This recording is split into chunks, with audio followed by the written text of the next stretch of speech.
Alright, so today in this video is going to be a little quick one. I'm going to be using the Kampa toastie folding toaster to do something basic, beans on toast.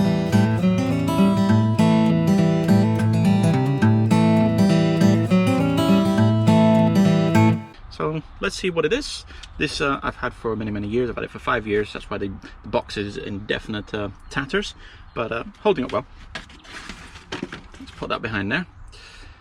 So this is the actual toaster when it's set up already. Very simple. What it is, you put it on top of the gas ring like this, light the gas, and it'll radiate the heat through here, and you've got the 4 slices that you can put on the side. Okay, so I'm not going to use typical sliced bread for this. I'm going to use a really nice good bread, and I'm going to cut this into nice fairly thick slices, as I like it chunky. Slide it down just a bit more. Don't cut the table. If you're interested, the knife I'm using is actually a Victorinox. Let's get that there. Where are you? It's a Victorinox. Very nice one. Very sharp indeed. I'll leave a link to where you can get this one as well if you're interested. But as you see, cuts through bread very well. It leaves a nice clean cut. Nice clean cut as well. So it's a very good bread knife, good as a tomato knife, you know, whatever. Okay, so with the gas burner on, you want to place the toasting rack right on top of that. Make sure it is on a nice high heat.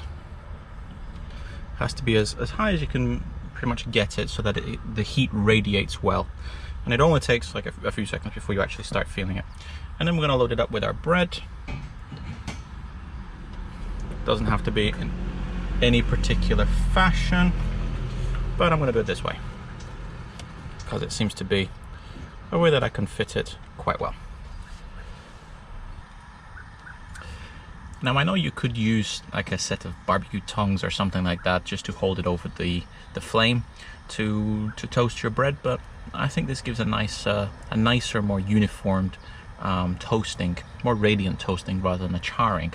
So that's why I like this one. It's a very cheap little toaster, and works in at maybe a few euros perhaps. You can find it on Amazon, you can find it in your local RV store. Really nice little toaster, and works surprisingly well. So let's take a look now. It's only been here for a minute or so, and already we're getting a little crisp to the crust. It's a neat little thing as well if you want to revitalize a bit of baguette that you've had from yesterday perhaps. Don't want to char it too much on a naked flame. This will give a bit of radiant heat, so it's you can warm up a nice little bit of bread from yesterday. Okay, so the bread has come to a nice little toast. I'm not really looking for a dark golden brown. What I'm looking for is, for myself, in this particular bread, is a nice little crisp. I don't know if you can hear that. If you can hear that, that's great. You can hear a little crunch and a little crispiness to it. I'm not looking for a charred, deep brown color. Obviously, if you're going to be using sliced white bread, then you would be looking for a darker color, but that's to everybody's preference. So this is pretty much ready. I'm ready for butter and plate up, and I'm gonna get some lunch.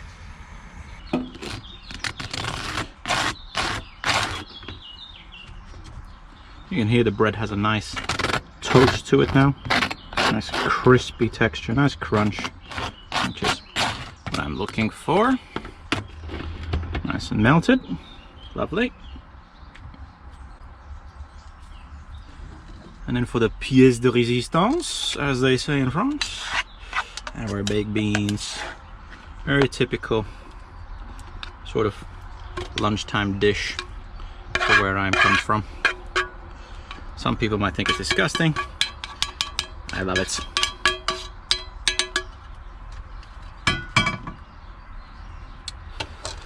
So that's it.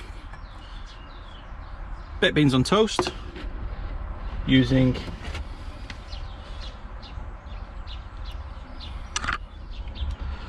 the Kampa toastie maker, or the Kampa folding toastie. Link in the description if you want to get your hands on one of these, and thanks for watching.